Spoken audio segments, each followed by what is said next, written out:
సుబుద్ధి కలిగిన బిడ్డ ఆ తప్పు ఎందుకు దేవుని యుద్ధాలు చేసే దైవజనులు దేవుని అభిషేకించబడిన వాళ్ళు అని వాళ్ళు ఆయన తెలియకుండా ఆరు గొర్రెల్ని కోపించి 200 రొట్టెలు చేసి ఆ అర్థ గొర్రెలు అన్ని తీసుకుని వెళ్ళి దావీదు అరణ్యములు ఉంటే దాన్ని తీసుకుపోయి క్షమాపణ అడిగి తప్పైంది మా ఆయన తెలుసు తెలుకో అన్నారయ్యా, దయచేసి అయ్యగారు క్షమించమని ఆ భార్య అడిగినట్టుగా బైబిల్ ఉన్నది. చదువుదాం, కింద చదువుదాం. ఆమె తీసుకొచ్చి కనుక తర్వాత ఇంటికి పోయి చదువుకోవడం అంత కథ ఉంటుంది. ఆ తర్వాత ఆమె డైరెక్ట్ గా దావీదు గారికి వచ్చి ఏమంటుంది, నిన్ను హింసించుటకైనను చదువు ఇప్పుడు 27 వచ్చింది. అయితే నా ఏలిన వాడవగు నీ యొద్దకు తెచ్చిన ఈ కానుకను నేను నీ యొద్దకు తెచ్చానయ్యా కానుక. నా ఏలిన వాడవగు నిన్ను వెంబడించు పనివారికి ఇప్పించి నిన్ను వెంబడించి పని వాళ్ళకి ఇప్పించి నీ దాసురాలనైనా నా తప్పు క్షమించుము, నా తప్పు క్షమించుము. నా ఏలిన వాడవగు నీవు నా ఏలిన వాడవు నీవు యెహోవా యుద్ధములు చేయుచున్నావు గనుక దేవుని యుద్ధాలు చేస్తున్నావయ్యా. నువ్వు దేవుని దర్శనం పొందిన వాడవు, నీ మీద దేవుని అభిషేకం ఉన్నది. మా ఆయన తెలుసు తెలుకుండా మాట్లాడడం లేనయ్యా ఇంట్లోన, ఏదో నేను మరలా తీసుకొచ్చి నీ కానుకిస్తున్నాను, క్షమించు, తప్పైపోయిందయ్యా, మీరు దేవుని యుద్ధాలు చేసే వాళ్ళని.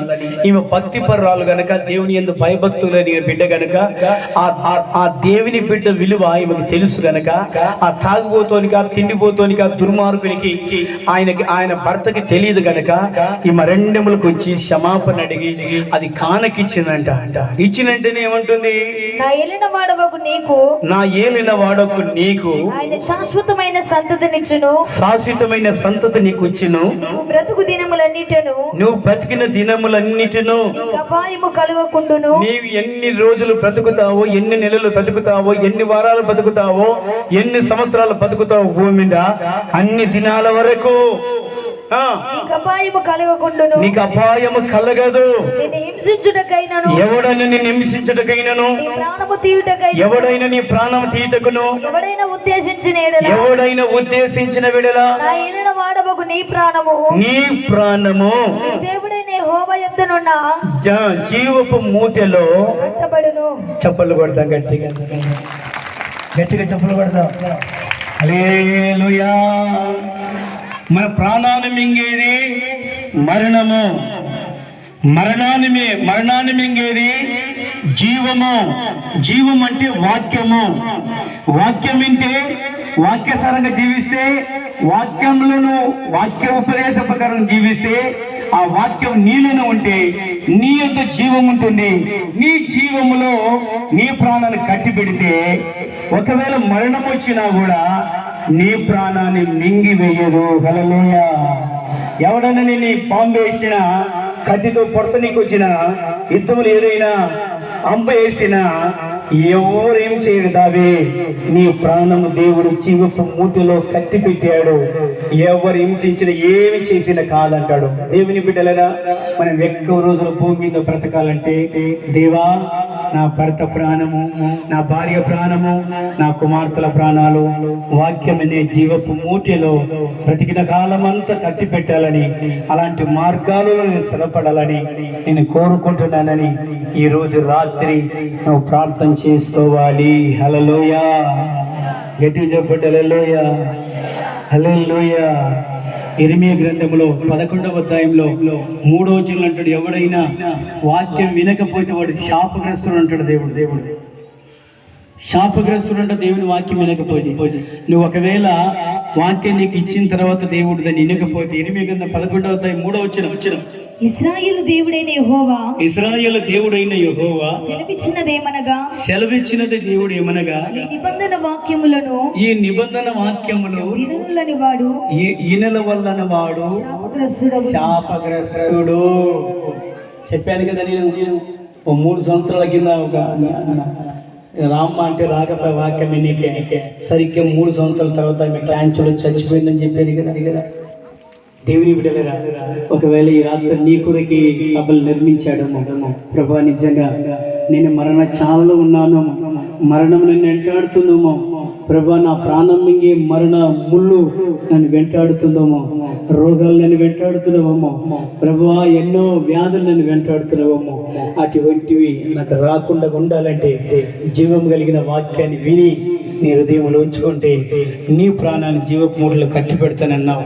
అలాగ నువ్వు కట్టి పెట్టి రాజా అని నువ్వు అడుగు. నేను ఎప్పుడు కూడా నీ వాక్యాన్ని తునీకరించనయ్యా, ఈ వాక్యానికి లోబడతానయ్యా. ఇదిగో నువ్వు పాపం చేస్తున్నావంటే నేను పశ్చాత్తాపడతానయ్యా. తప్పు ఉందంటే వాక్యం సారంగా మాట్లాడుతున్నప్పుడు నా హృదయం తాకినప్పుడు నాకు పశ్చాత్తాపడిచి ఒప్పుకోవాలయ్యా. నాకు నీకు సేవకుల మీద కోపపడే అలాంటి ఈ తునీకరించి వాక్యాన్ని తునీకరించి సేవకులు తునీకరించి ఆ భ్రష్ట మనసు రాకూడదనైనా వాక్యానికి శిరస్సు ఉంచి తలదించి దాన్ని అవలంబించే కృప నాకు దయచేయనైనా. నాలుగు హల్లెలూయా గట్టిగా చెప్పాలి, హల్లెలూయా హల్లెలూయా. ఇలాగ ఇష్టపడుతున్నప్పుడు వాక్యము 4 గుంపులు ఉంటారంటే, ఇప్పుడు మీ దాంట్లో కూడా ఎన్ని గుంపులు ఉంటాయో మనకు తెలియదు. మార్కు సువార్త 4వ అధ్యాయం 14వ వచనంలో, మార్కు సువార్త 4వ వచనం 14వ వచనంలో బైబిల్ దేవుడు యేసు ప్రభు వాక్యం గురించి ఏమని చెప్పాడంటే, వాక్యం విత్తుచున్నాడు, ఒకరు వాక్యం విత్తుతుండగా త్రోవ పక్క నుండి వారు ఎవరనగా, త్రోవ పక్కబడిన వాళ్ళు ఎవరనగా, వాక్యం వారిలో విత్తబడను గాని, వాక్యాలు వింటారు, విత్తబడతాయి. వారు విన్న వెంటనే సాతాను వచ్చి వారిలో విత్తబడిన వాక్యం ఎత్తుకొని వారిలో విత్తబడిన వాక్యాన్ని వెత్తుకొని పోతుందంట. త్రోవ పక్కన వాళ్ళు ఎవరంటే వాక్యం బాగా వింటారంట, అవలంబిస్తారంట, అంగీకరిస్తారంట, పశ్చాత్తాపడతారంట. సాతాను ఆ గోడ బిందనో లేకపోతే ఆ గీరలనో నువ్వు ఈ ప్రార్థన అయిపోయిన పోయిన తర్వాత నీ హృదయంలోకి వచ్చి వాక్యం ఉండకుండగా ఎత్తుకొని రెక్కలు వచ్చి నువ్వు ఎప్పుడు ఆత్మీయంగా ఎదగకూడదు, నువ్వు జీవం కలిగి జీవించకూడదు, నువ్వు ఎప్పుడు కుట్రతో కలవశంతో విభేదాలతో ఉండాలా అని సాతానికి జీవం కలిగిన వాక్యం ఇచ్చినేది నీవు నీ హృదయంలో నాటబడకుండగా సాతాను వచ్చి ఎత్తుకొని పోతుందంట ఈ త్రోవ పక్కల పడిన గుంపు కలిగిన వాడు. ఇంకొకటి, అటువలే రాతి నేలను విత్తబడిన వారు ఎవరనగా, రాతి నేల బట్టి విత్తబడిన వాళ్ళు ఎవరనగా, వాక్యం విని సంతోషముగా అంగీకరించి అయితే వారిలో వేరు లేనందున కొంతకాలం వారు నిలుతురు గాని, వాక్యం విని కొంతకాలం నిలుతురు గాని, వాక్యము నిమిత్తము శ్రమైనను, వాక్యం నిమిత్తమే శ్రమ వచ్చినప్పుడు, హింస వచ్చినప్పుడు కలగగానే వారు అభ్యంతరపడుదురు. దేవుని ఈ 2వ బ్యాచ్ యేసు ప్రభు గట్టుకు వచ్చిన తర్వాతనే ఎన్ని కష్టాలు, ఎన్ని బాధలు. అసలు నేను లోకంలో ఉన్నప్పుడు నెమ్మది కూడా మా బంధువులు వస్తుండే, అందరూ వస్తుండే. దేవుని నమ్మిన తర్వాతనే ఇవన్నీ చాలా బాధలు అంటాయి. ఎందుకంటే నువ్వు నీలో ఉన్న వాక్యాన్ని దొంగతనం చేయాలని, నీ జీవం కలిగిన వాక్యాన్ని నువ్వు అవలంబించావే, నీ హృదయంలో దాచుకున్నావే, నువ్వు జీవం కలిగి జీవిస్తున్నావే, ఆ వాక్యాన్ని నీలో ఉండకుండా ఉండాలి. ఎప్పుడైనా నీ ప్రాణాన్ని మింగేయాలని, నువ్వు అగ్నిగుండానికి వెళ్ళాలని సాతాను పగబట్టి వాక్య విషయంలో రకరకాలుగా శ్రమ పెట్టినప్పుడు ఈ 2వ బ్యాచ్ విడిచిపెట్టారని బైబిల్ చెప్తుంది.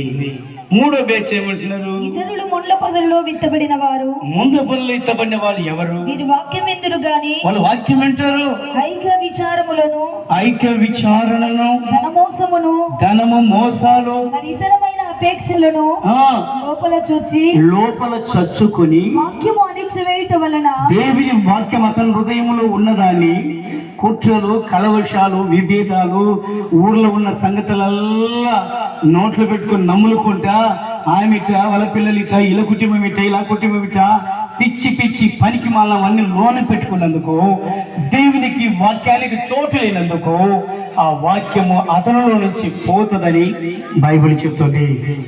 ఇవన్నీ 3 గుంపులు ఇంటరంట కానీ కొంతకాలం పెట్టుకుంటారంట కానీ వాక్యము, ఇవన్నీ ఇబ్బందుల వలన వెళుతారని బైబిల్ చెప్తున్న దేవుడు. మరి 4వ బ్యాచ్ ఏమన్నాడు దేవుడు, మంచి నీళ్ళలో విత్తబడిన వారు ఎవరనగా, మంచి నీళ్ళలో ఎత్తబడిన వాడు ఎవరనగా, వాక్యాన్ని విని దాన్ని అంగీకరించి 30దంతలుగా 60దంతలుగా 100దంతలుగా వారని చెప్పాను. చెప్పలు కొడదాం, గట్టిగా చెప్పలు కొడదాం. హల్లెలూయా, గట్టిగా చెప్పలు. హల్లెలూయా. నేను ఒక ఆయమని అడిగా, ఇంటి పక్కన ఉంటాక ఆయమను ప్రార్థనకు రమ్మని చెప్పక ప్రార్థనతానా, ఆయమని మాత్రం చెప్పగాక. నాకు ఆయమ గురించి 6 సంవత్సరాల నుంచి ఉంది. నాకు ఎన్ని సంవత్సరాల నుంచి? 6 సంవత్సరాల నుంచి. ఆ కుటుంబం ఎప్పుడు పాడైపోతుందో, వాళ్ళ పిల్లలు ఎప్పుడు పాడైపోతారో, ఆమె నాతో కొట్లాడేది నా మనసులో దాచుకున్నా, ఎక్కడ పోనివ్వలేదు.